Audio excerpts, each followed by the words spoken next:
Pastor Lisa Singh, and welcome to the program Issues of the Heart, Keeping It Real. Today we are very thankful for the platform Globespan 24/7 has provided us to bring this program to you. Globespan started with just a political program at 2 p.m.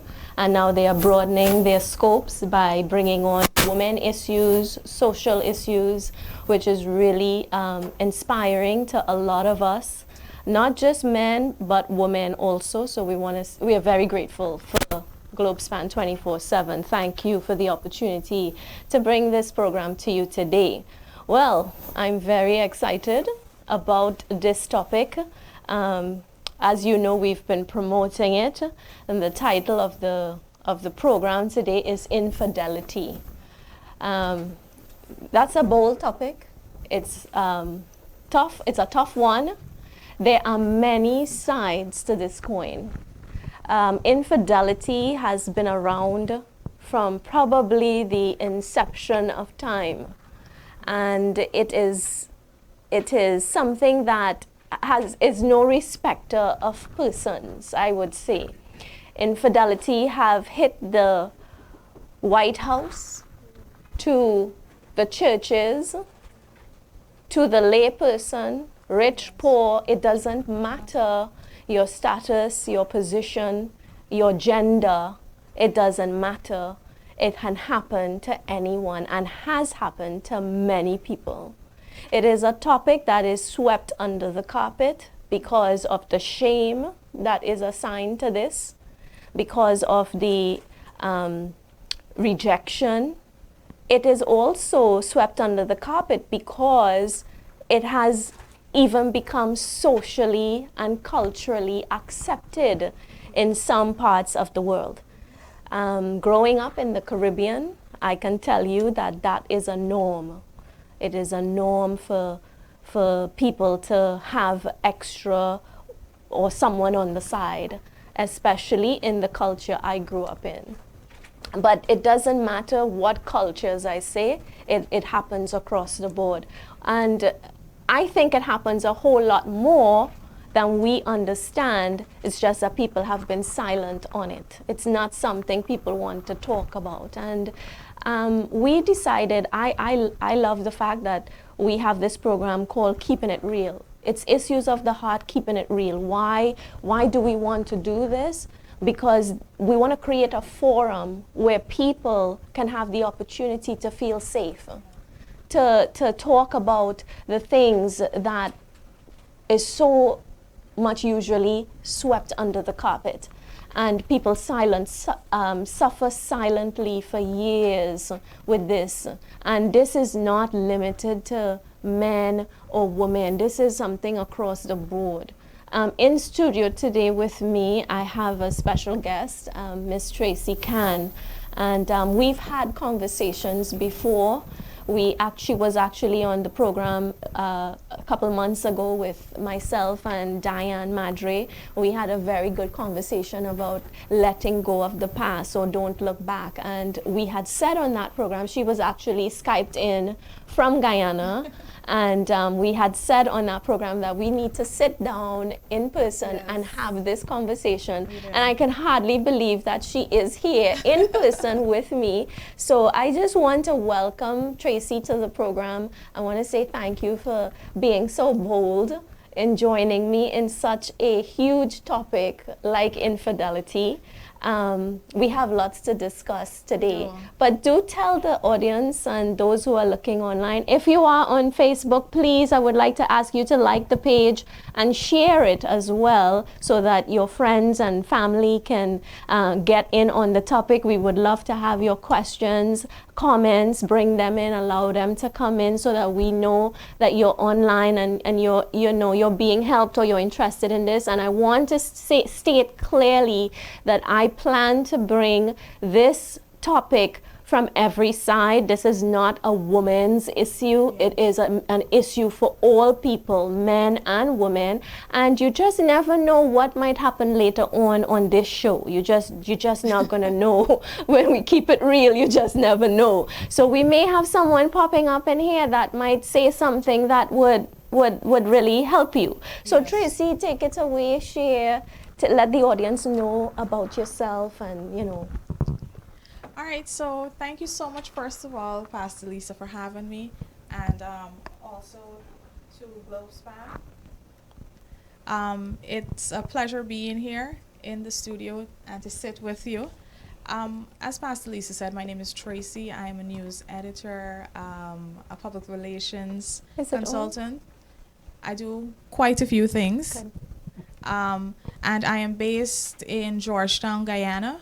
I work for Capital News, and I'm also a freelance journalist. This is something I've been doing since I was 18. So Wow. I'm a journalist. That's in my blood, and I think that's what I will continue to do. And I try to use my platform as a journalist to reach the masses, as Globespan is doing, as you're doing, on different issues, and to highlight the plight of other people, and basically to give a voice to the voiceless. Yeah, I've seen quite a bit of your stories and I'm so moved by them. I was actually referencing one of your stories recently on 5 a.m. prayer about the young child who was raped. Yes. That story was so heart-wrenching. Yes, And it I was. actually had someone reach out to me and ask me, how can we help? You know, so your stories do hit home. So I'm Thank so you. pleased to have you, and I think we have a lot in common. Last week our friend Diane, she has her own show on Globespan 24/7, and she sat down with two powerful women and they discussed Women Know Your Worth last week. One of the guests, she was also the author of the book The Good Wife and the Other Woman. A very good read for those who were on last week. You know, you could get her book, I think, on Amazon.com, and of course Diane will be on next week as well. Her program info will be aired on Globespan 24/7 as we go along. So we want to dive into this topic, infidelity. And one of the questions is, what is it really? What is infidelity? I mean, we say the word a lot. Do we really know what it means? Just a definition to help our audience out and to help those who may be a little confused. I don't know how to be confused about infidelity, but just in case, infidelity is breaking a promise to remain faithful to a sexual partner. Yes?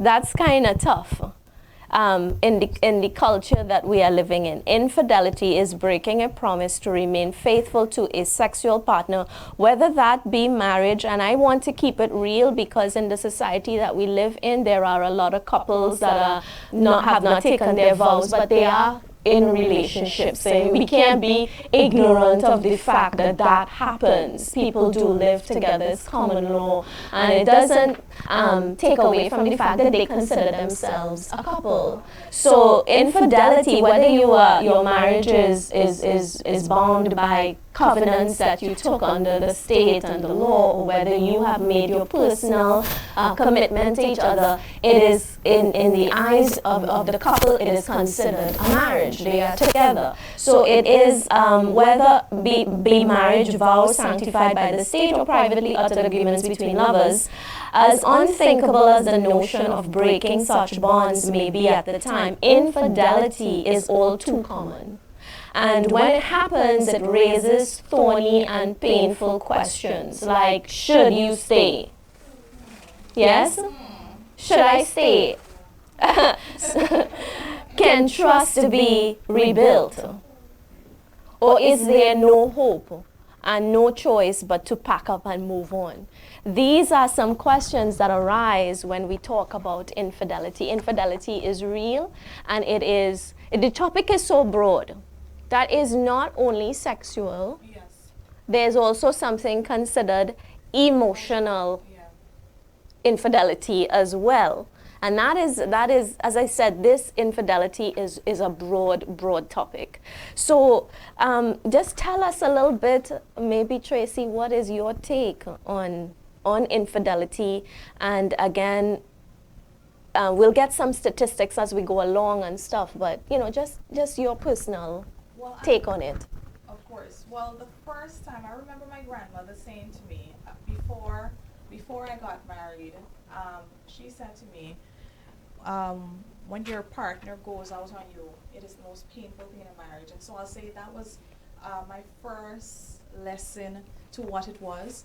And I don't think, or maybe I could be wrong, but most of the people that I know, including myself, have been cheated on. Their partners went out on them, and it really is the most heartbreaking situation in a marriage. That's the worst thing, I believe, and I have experienced that you can do to your partner.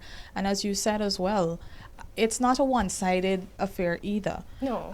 But I believe that women suffer the most from it, because it's so common, it's so normal that Guyanese people say this thing. Tell us.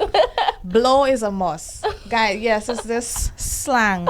So they're telling you, as you said, it's so acceptable that, you know, once you're in a relationship, expect that the person is going to cheat on you, basically. Whoa. So you just go into the relationship Yes, and expecting at some that? point you're going to be cheated on. Yeah, that's why they say blow, as in cheating, is a must.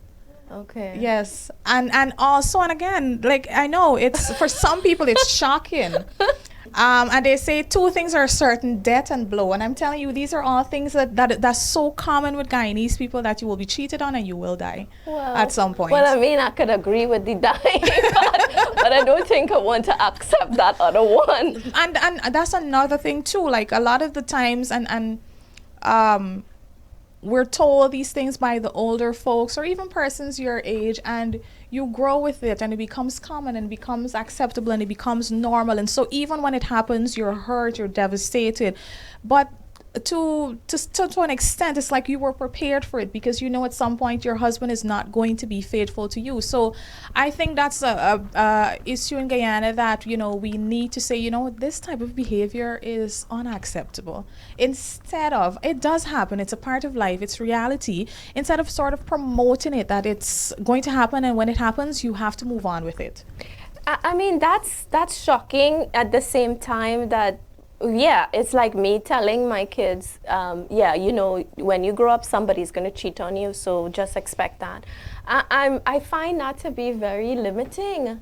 And, Yes. you know, one of the sayings that we have in church is that I say, expectation is the breeding ground for miracles.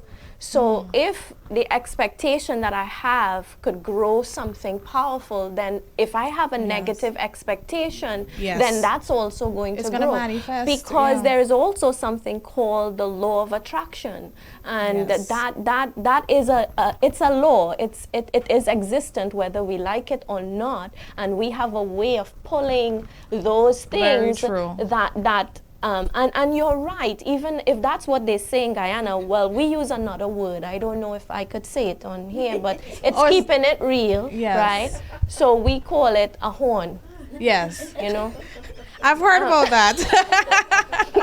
So then they will say, well, you know, he or she was whatever. I mean, I have to. It's a term, and that's why you said we're keeping it real. And so we have to use our slangs. These are not, you know, bad words. It's a Guyanese slang to say blow, and a Trinidadian slang to say horn and whatnot. And people understand, like.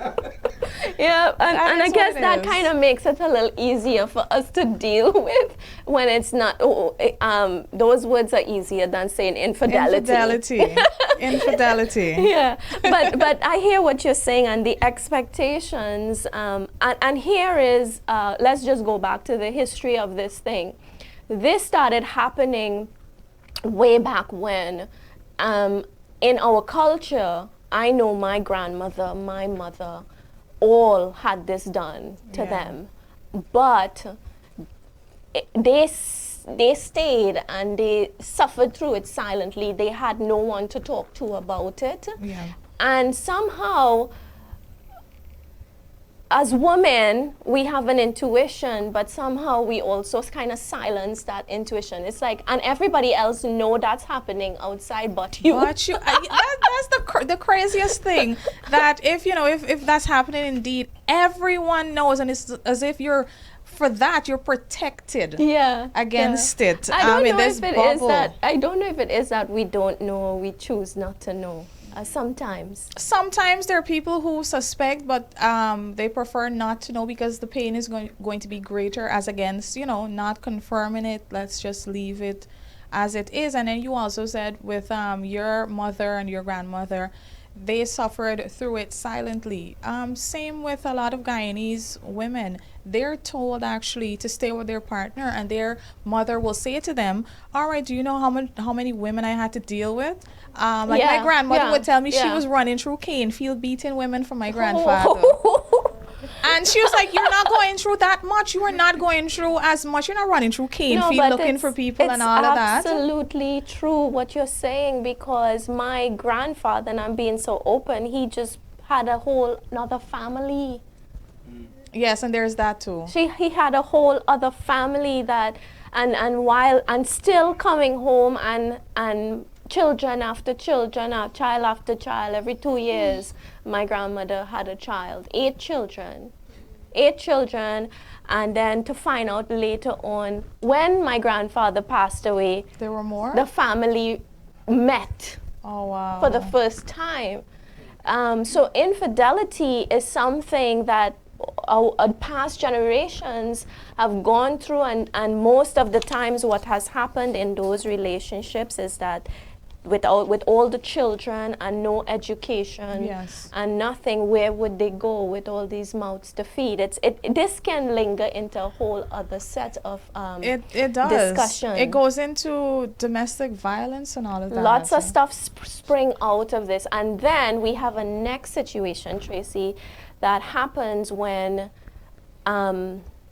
children who grow up in that environment now see that. Yes. And as a woman, I would say that ain't ever happening to me. Yes. And if it happened, I'm not staying. So we've already put in our minds, there's no way this is going to work. If somebody cheats on me, that's it. It is done. I am cutting all ropes.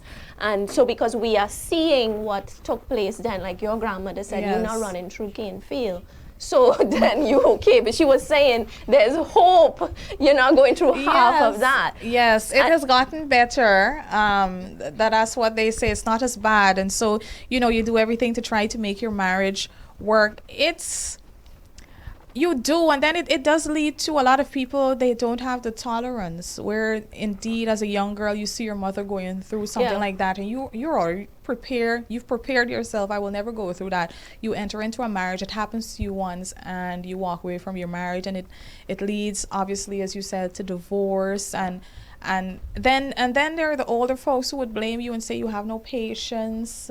And this type of thing is accepted. So it's so complicated, because people can be so judgmental when you make a decision in your best interest.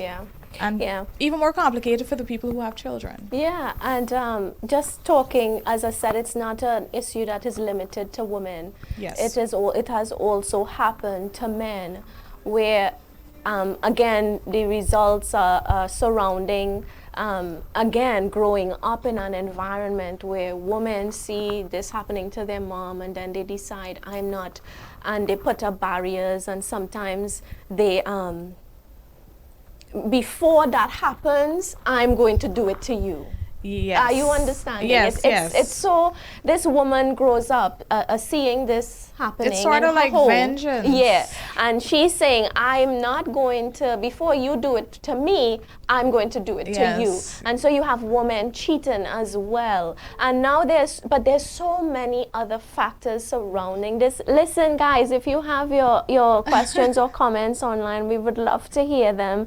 We just dialoguing here, opening up the conversation. This conversation will go on for a couple of months.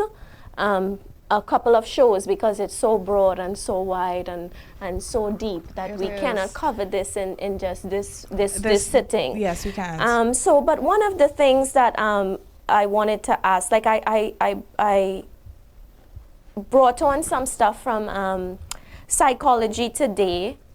They have topics that I like to read about, especially if I'm talking about a topic I want to know stuff. So they asked the question, who's having an affair?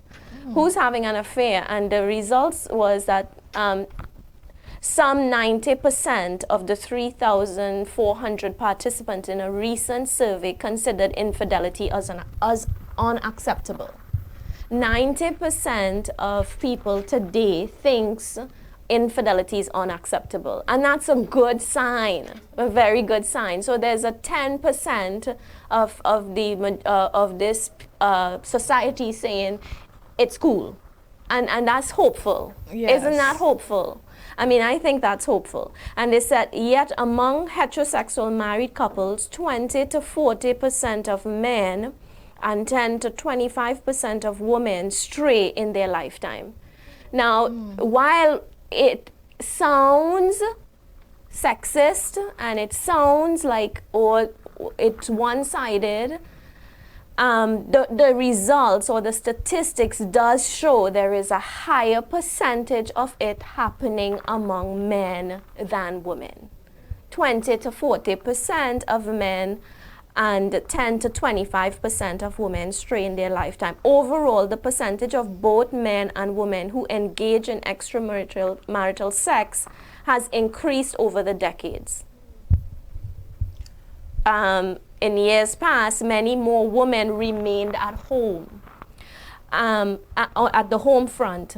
So, however, today, half of the workforce is comprised of women. Yes. And let's face it, co-workers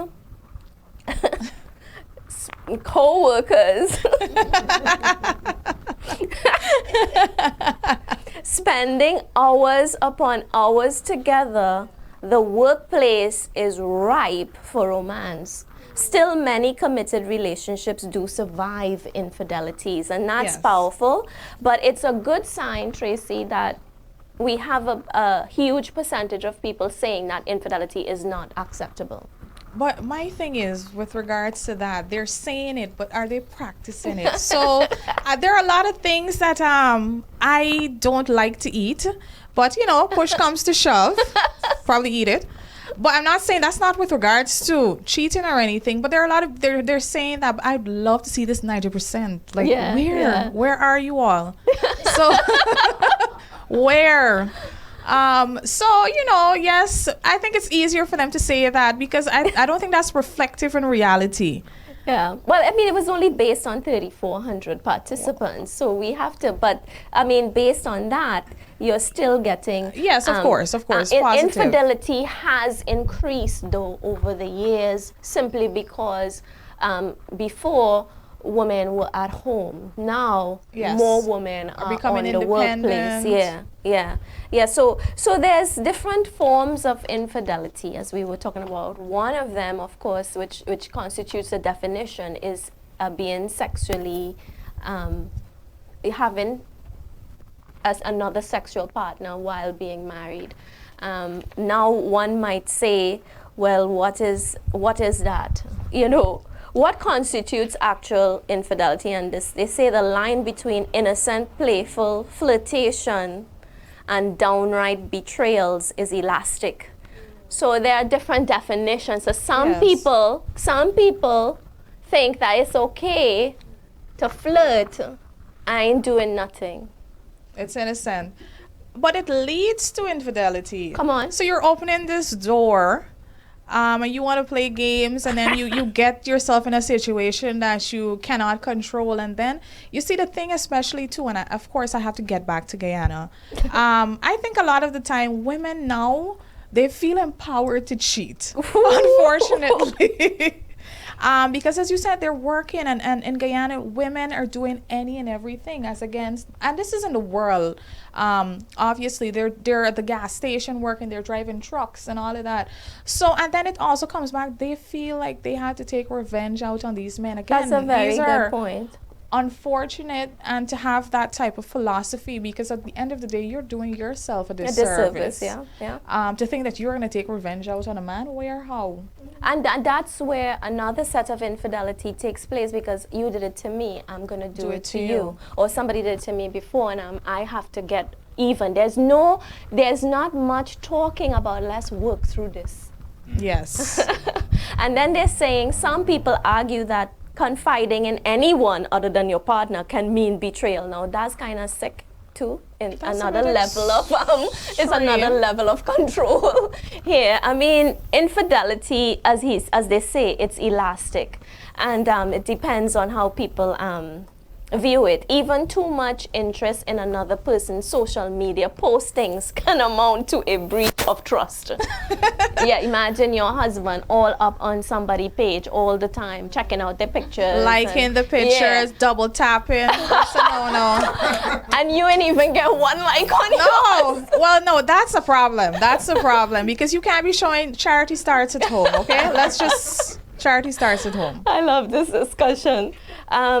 And then they said that, you know, still others think that chatting online or otherwise approaches a problem. There was no sex involved, so what is the issue? Women are emotional beings. That's right. So if you're going to be chatting with someone of the opposite sex constantly, you're building a bond with them. They become, oh, they listen to me. You know, women are very vulnerable. Oh, this person listens to me. I can vent. I can this. You're setting yourself up. So, yes, you know, again, you're opening this door for problems. Yeah, yeah. They went on to say it all depends on individual perspective.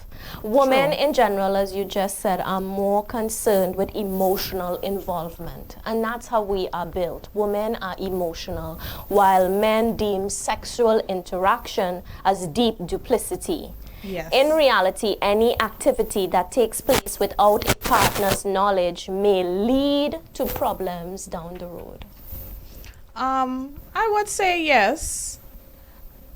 It possibly could, but then I think usually that applies to the men, and maybe I'm being biased, but No, but truthfully, let's dissect that. Women are more emotionally we are more emotionally involved. We are emotional beings, as you say. We like to feel and know and sense. Be reminded and yeah, and reassured. So we have a lot to do. Our emotions have a lot to do with you being someone being faithful to us. Yes. Whereas a man, and we have to understand this, men are driven by their sight, their vision move, their sense that makes them if something looks good. yeah, but they are aroused by what they see. Yes. And it's important that we understand that. And in the workplace, as they said, women now, as you are being so empowered, and it's so ripe out there that women dress very seductive. Yes. They look nice, right? Now, I'm just talking about some causes or effects. Yeah. Some things that cause infidelity is the fact that we don't realize that men are vision driven. They do not see your soul And your character, or and you're a beautiful she person have a sweet inside. spirit. What is a sweet spirit for My point. Yeah, My what is point. a sweet spirit So for a man? as women, and I teach a lot on this, Tracy, and sometimes my husband says to me, you come down too tough on the woman. And I may or may not, but as a woman, I think sometimes we do all this work when we're dating the guy. True.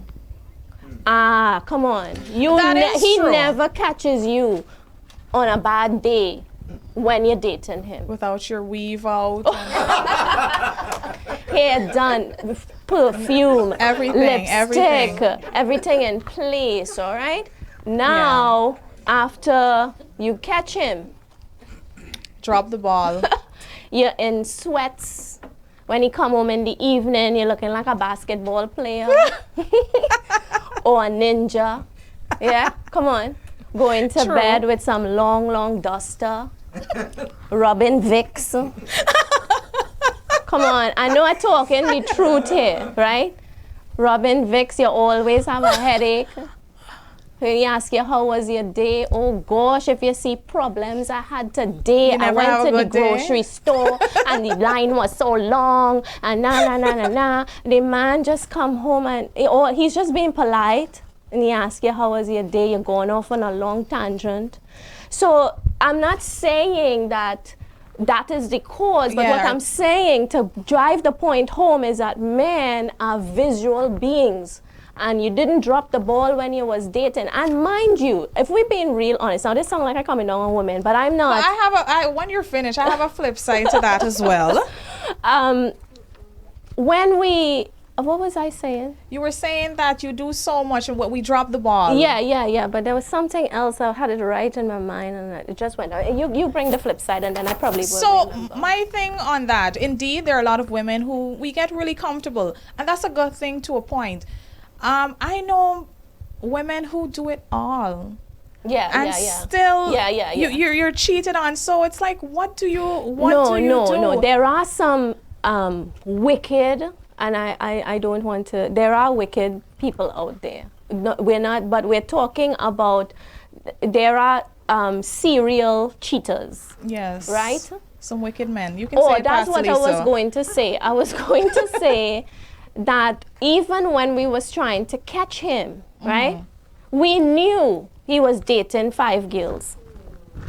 But then it becomes this competition who looks better and you do everything to win him over. Yes.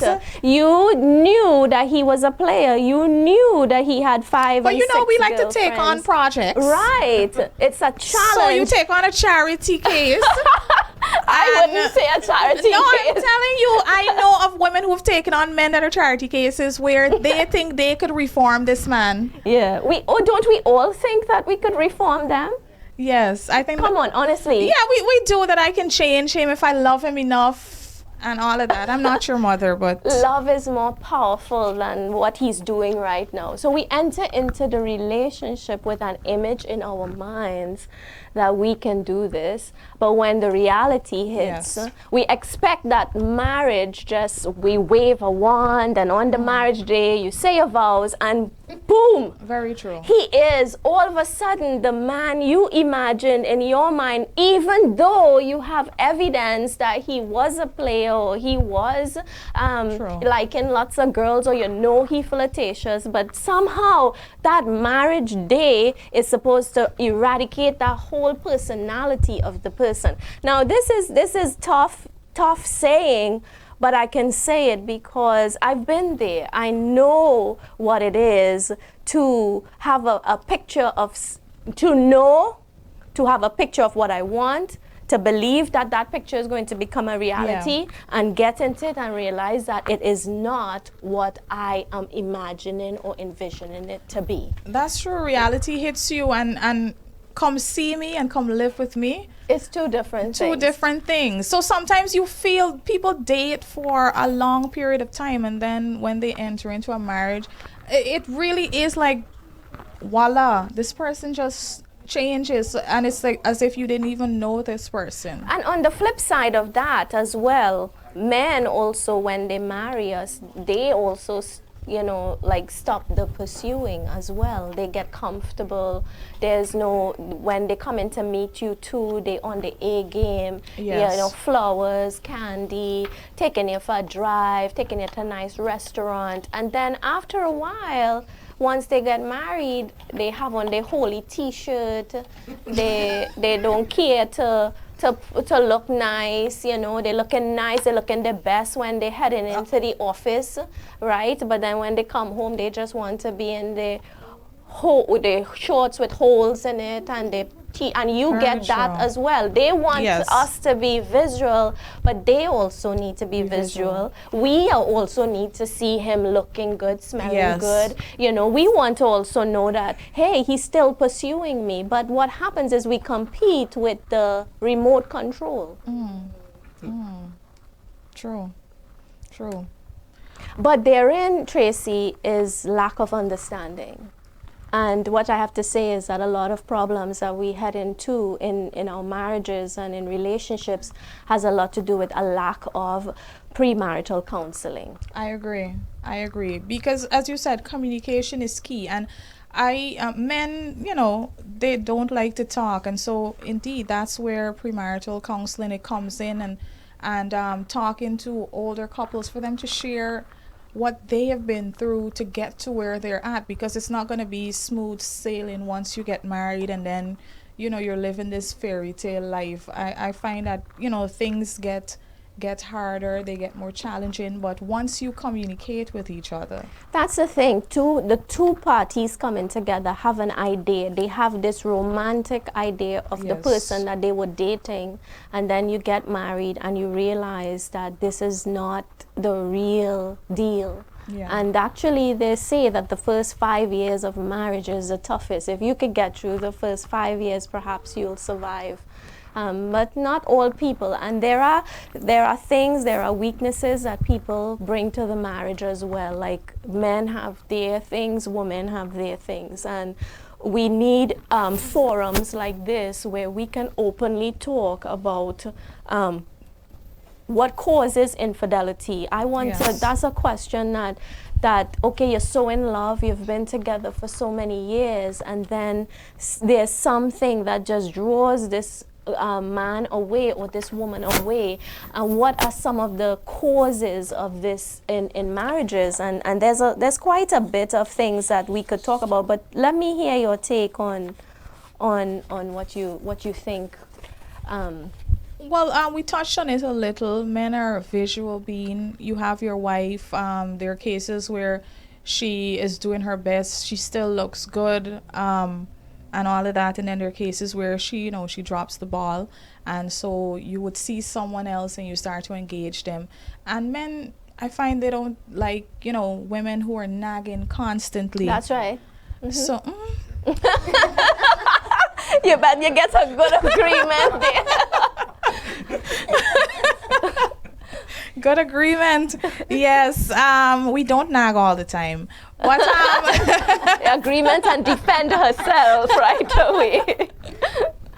Yeah, women, we like to be heard.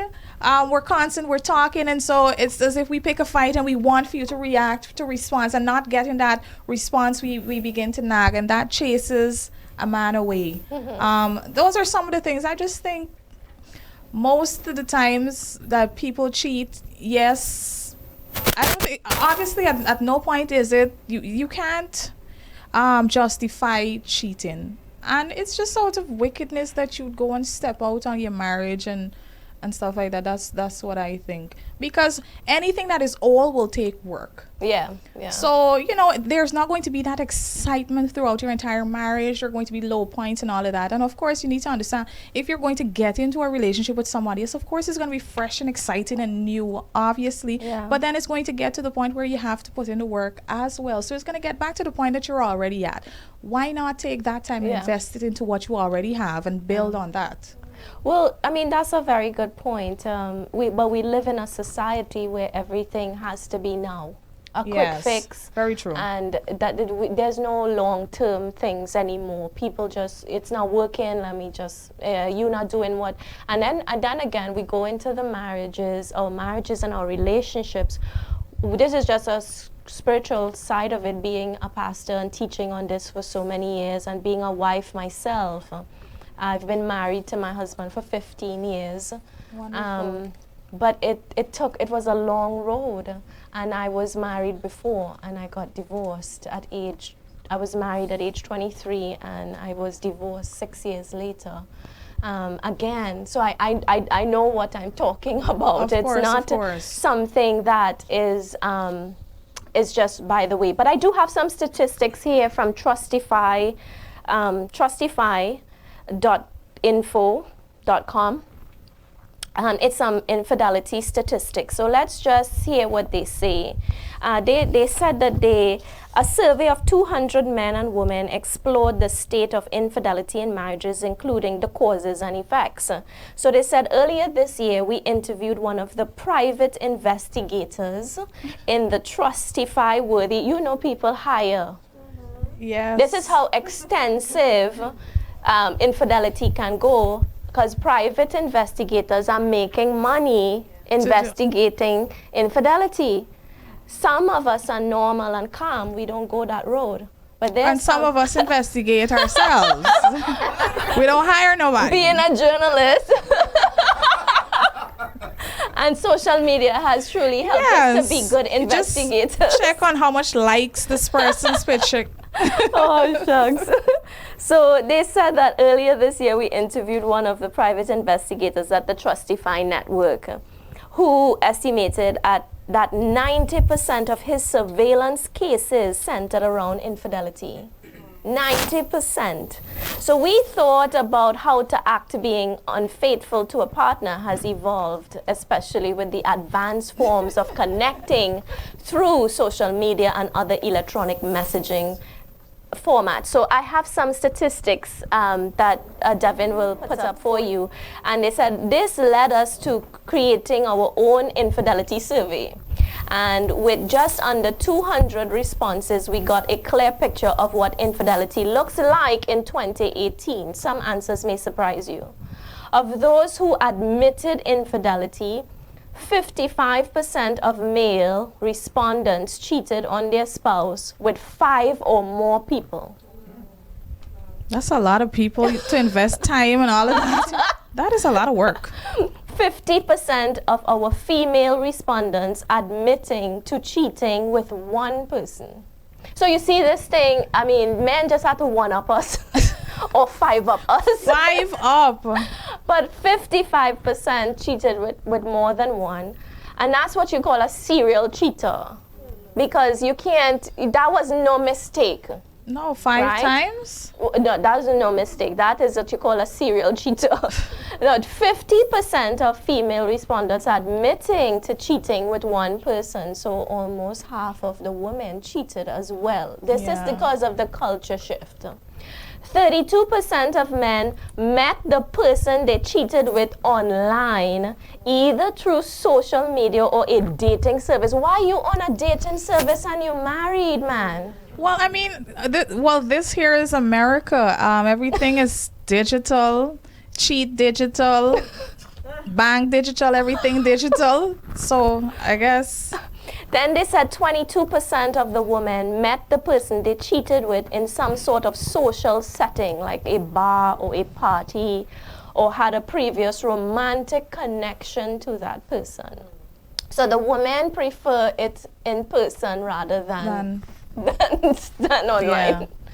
23% of the men said the leading cause of the affair was due to a lack of sexual satisfaction. Now that's a topic by itself. And 28% of the women said the cause of the affair was due to a lack of emotional satisfaction. Thereby proving the point that women are emotional, men are visual. So I guess we have some comments and a question. And I'm going to read, based on what you just said, I'm going to read this question from, this comment from Clayton Newton, who says, infidelity has nothing to do with gender. Women and men are engaging in the same things. I don't agree that women are emotional beings and men are more visionary beings. Both genders are the same. A man would look at a woman and lust, just like women would look at a man and lust too. We agree. We agree with that, but not all women do that. Yes. True. What Pastor Lisa said. Not all women will look at a guy and just unravel him like, I want that. Like, no. We look at his hands, maybe. We look at his... He has a good spirit. Is he kind? Is he kind of like the guy who's going to ride in on a white horse and save me? That type of thing. And then cheat on me. Those are the kind of things. So, yeah, I mean, I'm grateful for his opinion. But as a woman, even though it's not gender, we are made differently. We have different needs. And we don't always go by what we see. We need to hear. It takes us a while to get going. It takes us a while to get going. Clayton. But you guys get going. Very fast. Is that too real or what? Go ahead. Joan Collins says a woman must have respect for her body that is her temple, and it's not to be used for revenge. Come on, that's good. Thank you for that comment. Yes, Miss Colin. And it was something I was discussing before I came here.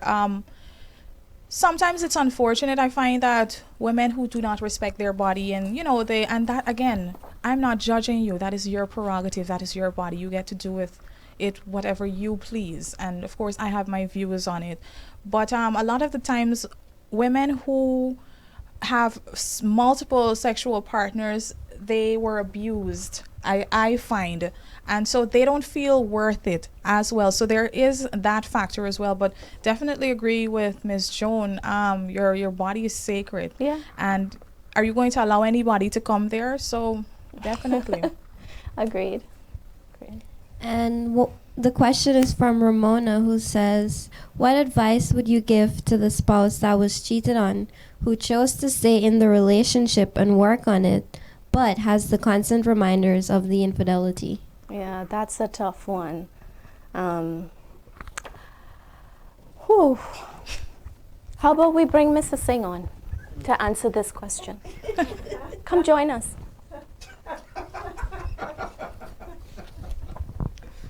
You want a repeat of the question? Yeah, sure. What advice would you give to the spouse that was cheated on, who chose to stay in the relationship and work on it, but has constant reminders of the infidelity? I don't know how that spouse remembered he did anything wrong in the first place. I mean, For those of you who are joining us, this is my husband, Mr. Singh. Thank you, Pastor Lisa, for you're having me in your welcome. program, and Tracy. Maybe you could shed some light for us, bring a different take for some of the people out there. I'll get to Ramona's question, but maybe you can just advise us.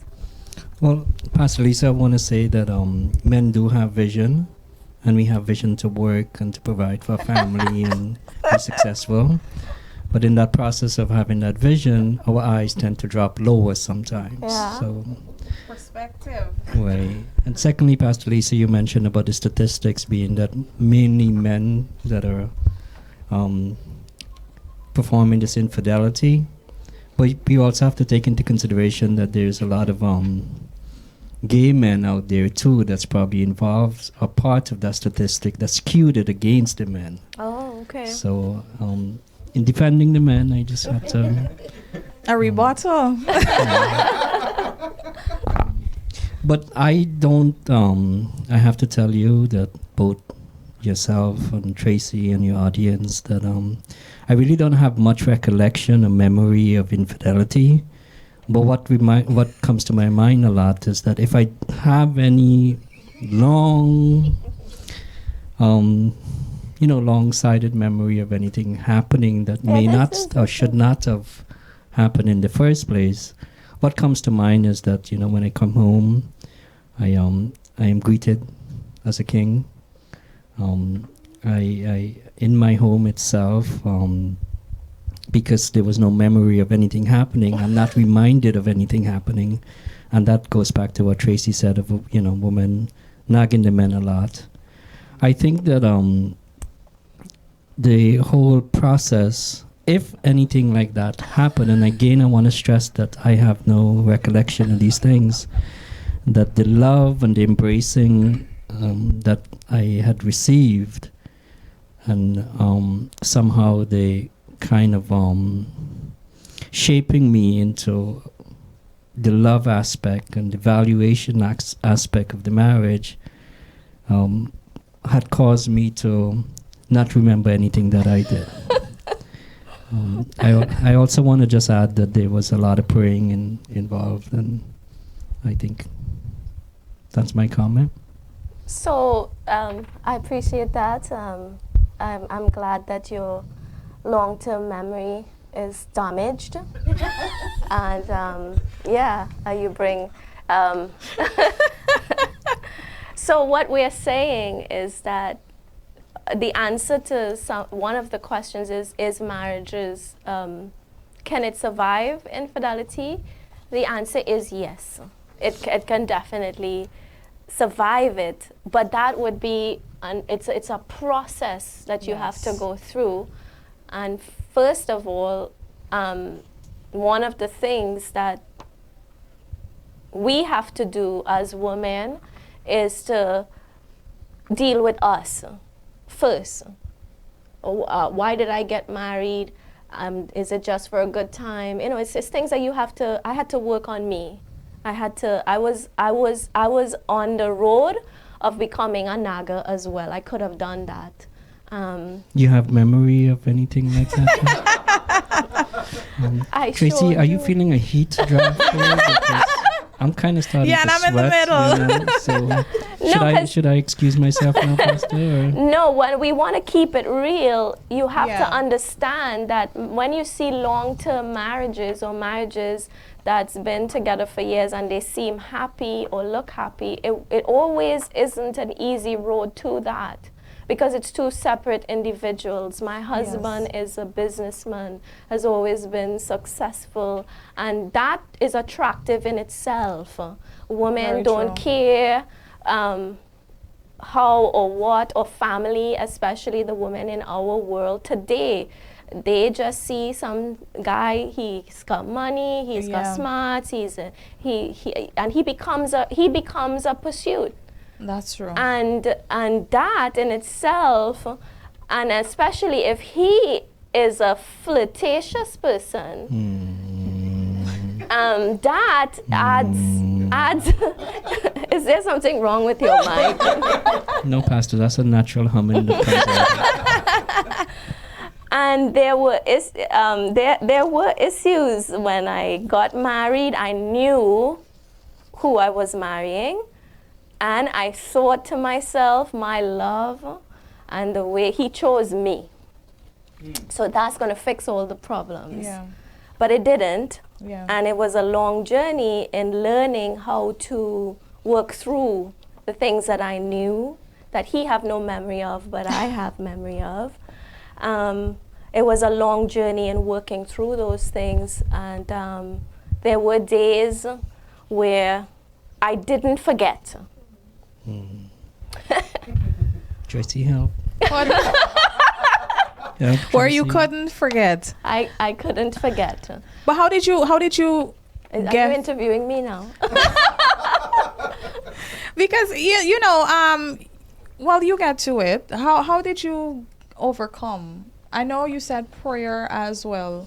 That was later on in it. I mean, mind you, he was a great father, Yeah. a wonderful provider, very, very aggressive in his field. So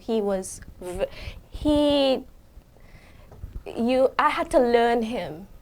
I had to learn. Again, we go into marriage these days wanting the other person to serve us.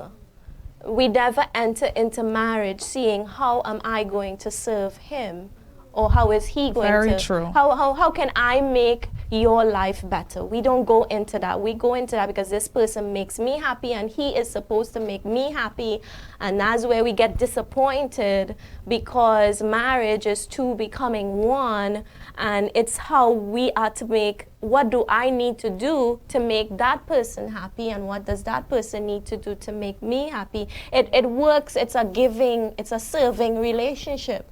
But in today's world, we want that person to adore us, do what they need to do for us, make sure we always the one that they will put their coat on the floor for us to walk on. We will always be the center of their world. And then we have a lot of problems when that's not happening, because my husband was a businessman from early in the morning. When he wakes up, you're nowhere in the center of his world.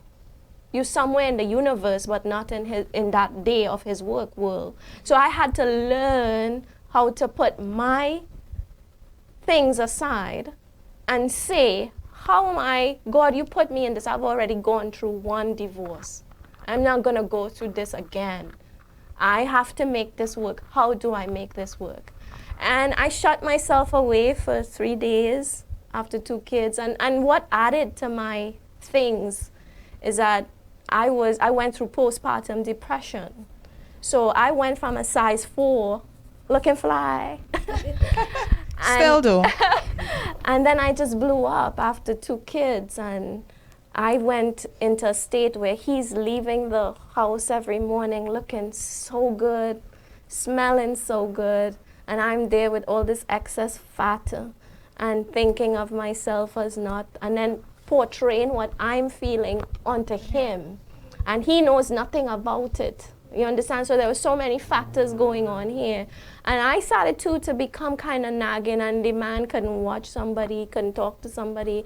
Even if he was home late, I would be like, you know, going off my bunkers, and then would make an argument once he gets home. And then I come to a point where I said, this is not going to work, you know, I have to find me. And I shut myself away one day, and is this too real? Or 3 days into the room with my kids, and I went through something I call self-deliverance.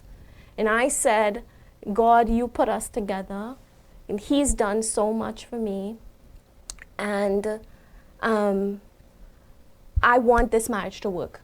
So I did that, and I was self-delivered. And when I came out of that process, I said, I'm going to serve him. How do I make his life better? And I started to love unconditionally, in the sense that I'm not going to love just because, yes, we all make mistakes and we all do things. And I started to be kind and gentle and love on him and cook his food and serve him when he come home, and learn to understand him. I wanted to understand his world, his mind, what he needs. From 8 in the morning to 6 in the evening, he needs to be focused on making this business work so he could provide for us. When he comes home, I want to create an environment where he wants to come home to. And then I started to, I prayed a lot. I would go down in my basement at 4 a.m. in the morning, and I had a book called The Power of a Praying Wife by Stormy O'Martin. And I started praying prayers for my husband. And all of a sudden, the things that I felt started to turn into compassion and understanding. And before I know it, he doesn't even want to go out on a Friday. Is the food what you put in the food? So it was a long road. It was a process. It was a process, and in the process too, he became remorseful. An important part of the marriage working is a repentant partner, someone not taking advantage of what your kindness, but saying, I really see my error here and I want to work to make it. So look at what this person is doing for me. They are repentant, and that happened in our marriage. And mind you, we never talk about infidelity happening in our marriage. Tracy, when she's talking so much, you should try to intercede. I think people need to hear what Pastor Lisa is saying. Look, we need more men in this program. So I think women need to hear. And the point that you made about being remorseful, because there are men who would say, okay, it already happened, get over it. Yeah, no, you don't. No compassion for your healing process, and that, you need time to heal as well. And so that too, it makes it a bit harder. So it's important for persons who, stepped out on their relationship to be remorseful, genuinely remorseful, and understand that it is a process for the person to heal, and sometimes you need to give that person that room that they need to heal. So to answer Ramona's question, you've forgiven the infidelity, but you are reminded of the infidelity. At those times when I was reminded, I'm being real, I would then go back to thoughts of the good qualities of my husband at that time. What is the good qualities? Yes, this happened, but what has he done in my life that contributed or changed my life? And that would draw me out of going down that spiral of reminding myself of the thing that he did wrong by remembering the 100 good things he did right. And if we don't ever come to that place, you will constantly have that at the back of your mind. Bitterness will ensue, unforgiveness. You will start up arguments as unnecessary. And guess what? This person that it happened with is already in his past, and you're allowing that person to come into your present and ruin what you have now. That's gone. It's done. So what you have to do, that's how I dealt with this, and that's my advice, is to pull or draw from the good things that is, or qualities of that husband, and bring it to your remembrance constantly. Yes. So that's for that question. Mrs. Singh? Anything to add? Well, I just want to say to the men out there that if you do have a memory problem and you want help, please tell your wife all the things that you have done wrong, and you'll be reminded.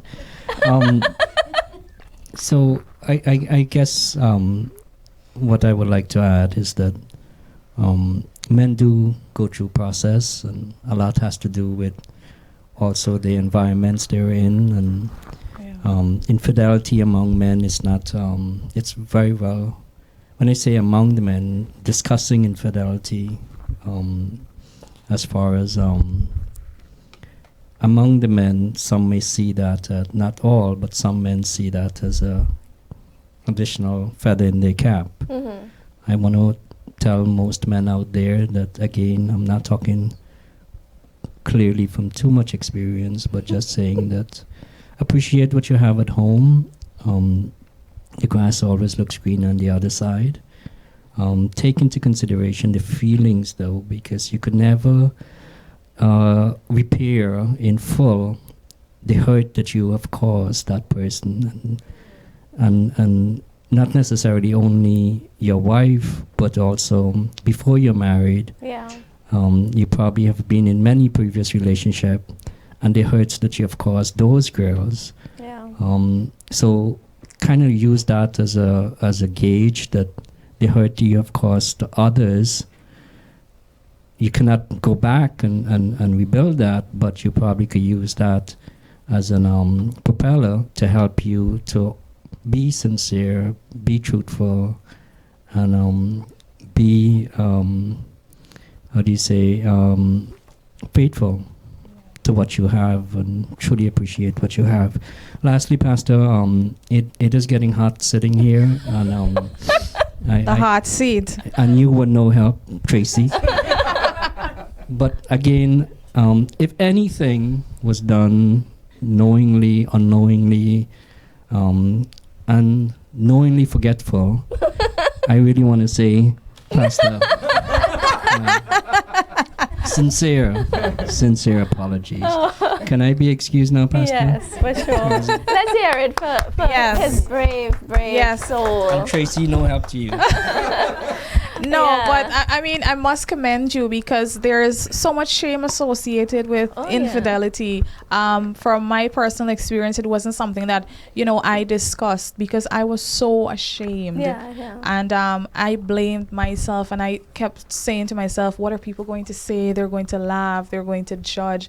And so it really takes a lot to really speak on this issue and what you've been through. And I'm sure a lot of people are touched. Yeah. And they can learn from your story, from my story, which is a little bit different on this issue, because we all deal with it differently. Yeah. And for those of you who just heard just a little snippet of what my husband and I talked about, we did a whole sit down, my husband and myself, and we had a pastor friend from Trinidad, Pastor Francis Pereira. And what we did is we did a whole, probably like 2 hours sit down, and we would want to make that link available to you, because we went really candid and open. So if you want more information on our business, again, he was suffering from memory loss through that whole program. But nevertheless, there's a lot of stuff we brought to the table on both sides on that. So Globespan 24/7 would have to make that link available to you in the future. We do have some in-house questions, I'm thinking, from this huge audience here. You have to stand, yes. I hope you guys are enjoying this. You guys touched on emotional what, attachment or whatever it is, right? So my question is, how do you know that, number one, it's becoming more than that and it's leading, and then how do you stop it before it's lead up to a, yeah.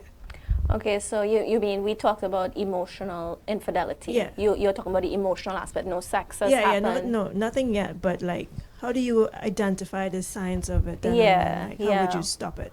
Well, first of all, emotional, thank you for that question. Emotional infidelity means that there is an avenue where the spouse is finding someone to listen to them rather than it is something they're not finding at home. So if someone is attaching themselves emotionally to someone else, the sign is that they would speak less to you about what their dreams are, their concerns are, then they will be communicating that to someone else. And in order to counteract that, the person will have to make themselves available to be more understanding, because what could happen is that sometimes they feel if they say something to you, you're not understanding, or you don't give a listening ear enough, or you're always judgmental on it, and there is someone else who is giving a listening ear, so they will be drawn more to that. So the key to identify is the communication good between my spouse and I where we are right now, right, Tracy? Yes. You would say that? Yeah. Am I giving my spouse enough time or that listening ear without being condescending, judgmental, or pushing aside their feelings or what is important to them by brushing it off? Or am I always too tired to listen, or am I drained by listening? Some people just need extra attention. True. And sometimes people out there provide that. So we have to be mindful. Am I giving that listening ear enough?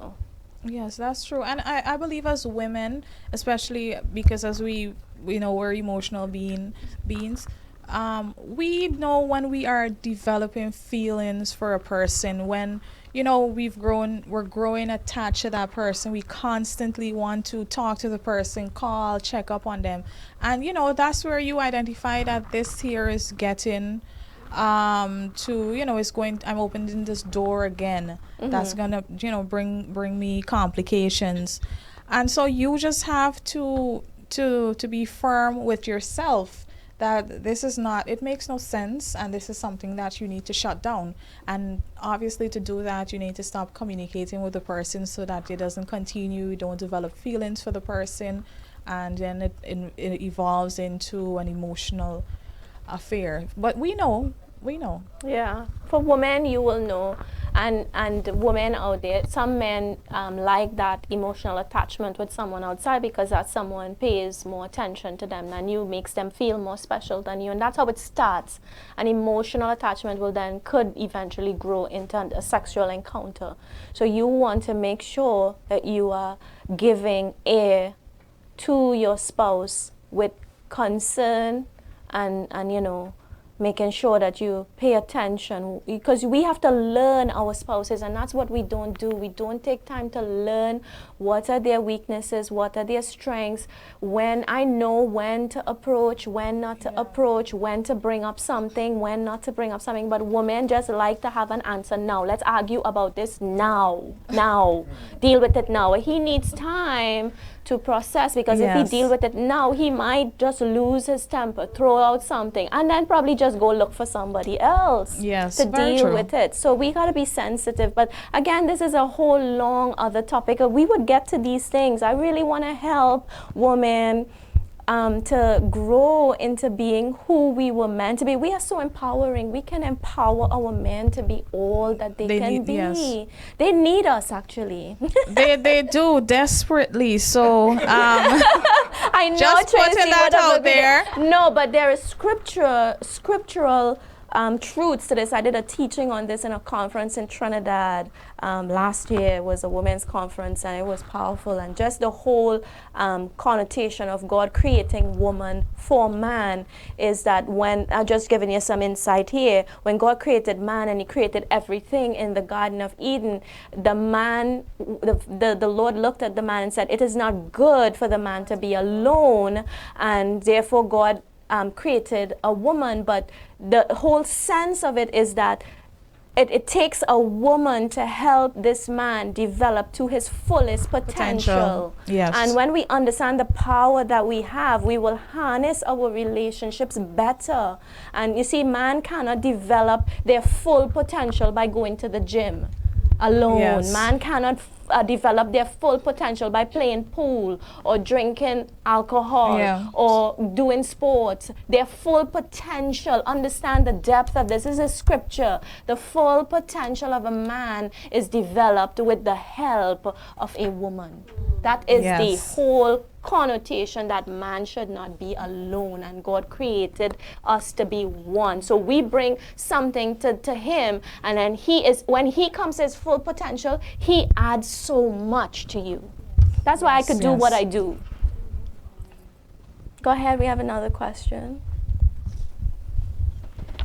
For the women that were cheated on, I've been around so many of them, and I've seen where they were at a really low point, thinking that they're not worthy, like they're not beautiful, and what was wrong with them. And what advice would you give to that woman to get out of that deep, dark hole? Tracy, you go with this one. When something like that happens, of course, it dampens your spirit and your confidence. And so then again is where you do a lot of self-examination and a lot of reassurance to self that this is not my fault.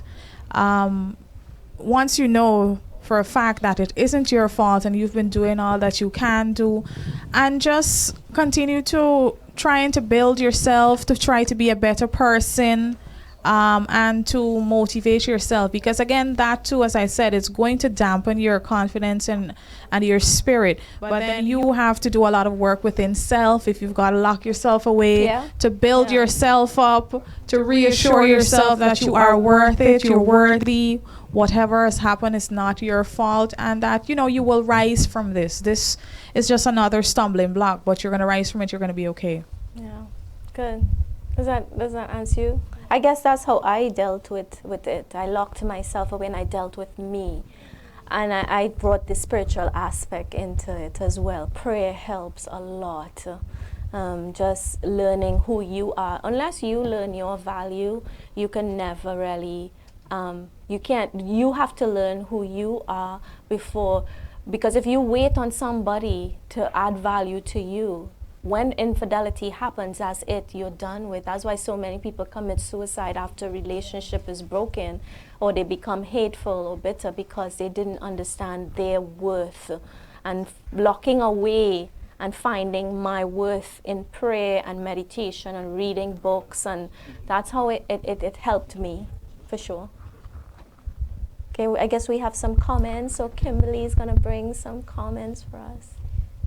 From Shanaza Jabbar, she says, personally, I don't think it's repairable after infidelity, but that's just my thought process.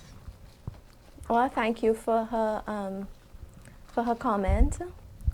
And Joan Collins would like to address the abuse in marriage that leads to submissive and low esteem partners.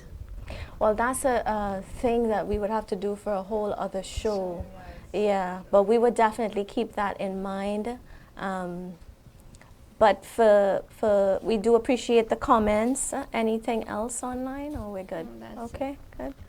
Well, we have some more time. I guess we have a few minutes. Is there any questions from the men in-house? Yeah, we have a question from someone in-house. Thank you, Kimberly.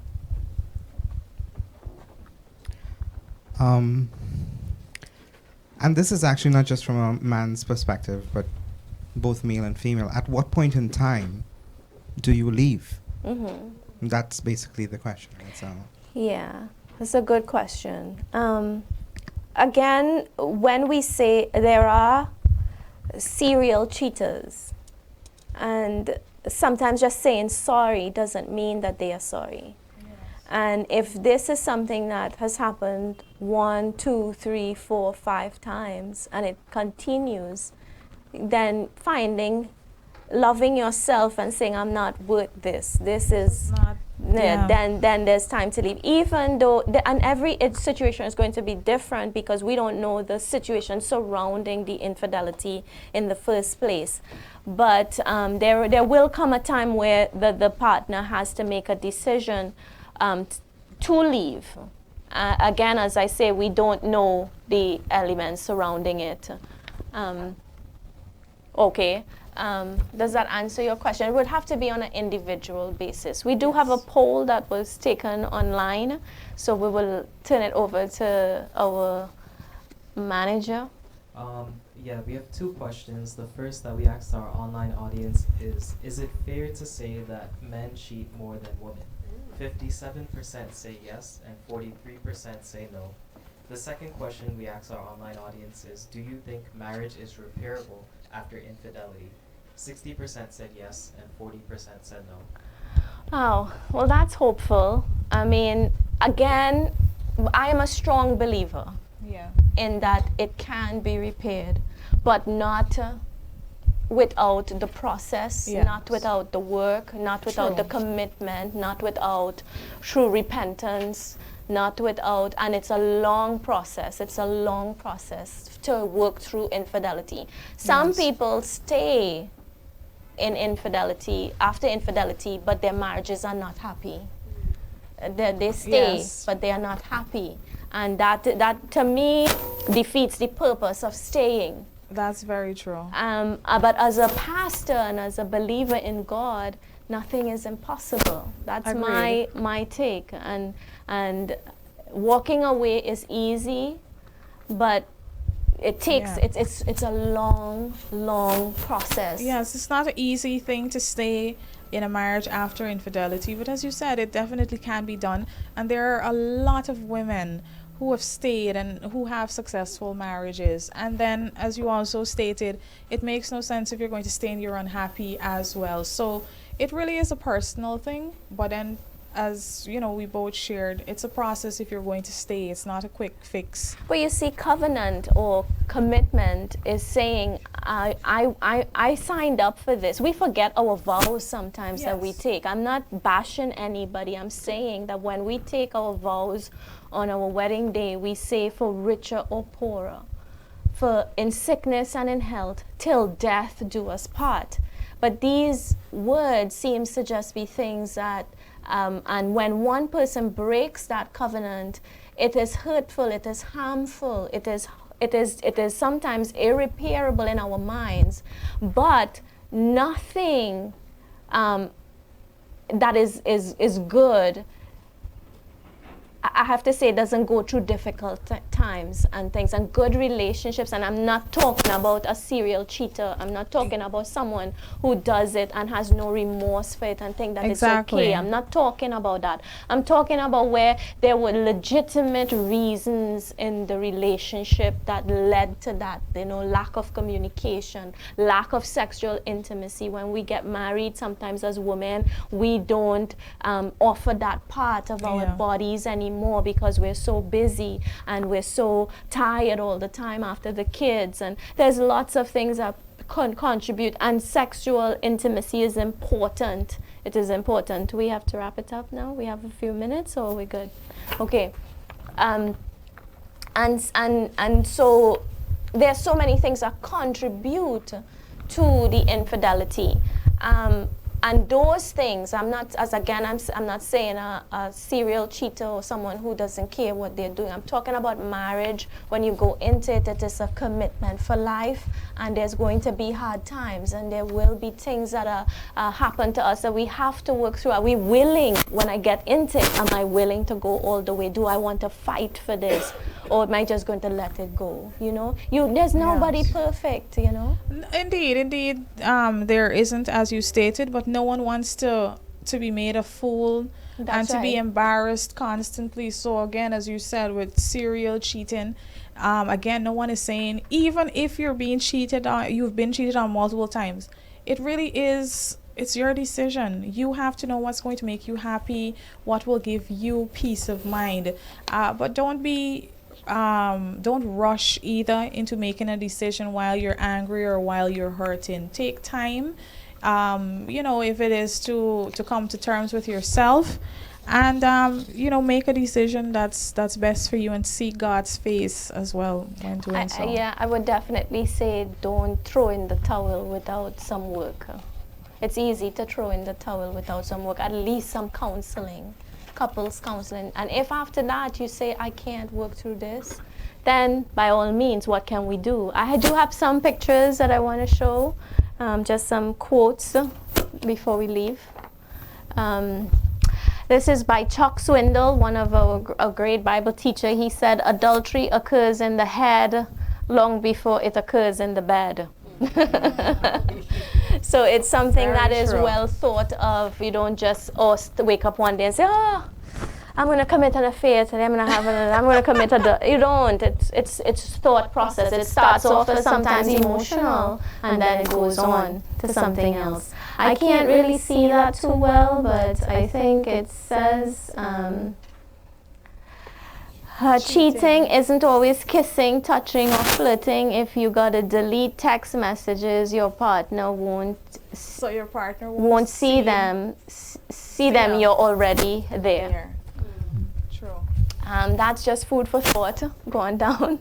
A huge mistake we make in relationships is when we confuse a real person with the image of them we've created in our minds, which is what I said. Before we get married, we have this, and then when we get married, the image on our heads is not who they are. We have problems.